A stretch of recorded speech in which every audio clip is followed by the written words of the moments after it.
Mayaman ka na ba kapag kumikita ka ng 200K a month working from home? The quick answer is definitely no. 200K is, especially if you have a family, is medyo maliit pa. In fact, you're still considered middle class. Siguro 10, 15 years ago, if you're earning 200K, you're on your way to becoming considered rich. Pero in this day and age ng inflation and the price ng mga bilihin, yeah, definitely middle class.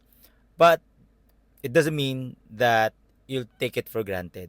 And it doesn't mean na you should be sad about it. Because for most Filipinos, 200K is a dream. Like, it's something na a lot of people would definitely achieve, diba? This channel is all about working from home.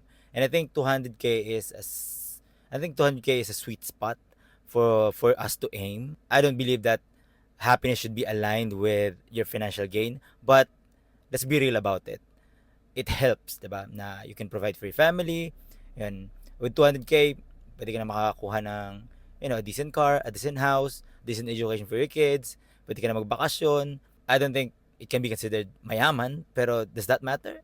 I mean, for most people, being able to live properly, decently, around that earning will give you financial stability. It doesn't mean that you stop there, pero it's a good starting point. I definitely believe na sobrang doable niya working from home in this day and age of internet and all these AI, and it's really up to you just to grab it and learn from it. So that's one of my goal on this channel, na maituro siya, and hopefully more people will realize na talagang doable siya. It's not easy, but it's definitely doable. So if you like that kind of content, consider following the channel, and I'll definitely make a lot more videos about it. And malay mo, one of these days, you'll be that next person to earn 200K or more if you do what I'm about to teach you. So, yeah, that's it for now. I hope this helps, and see you sa next one.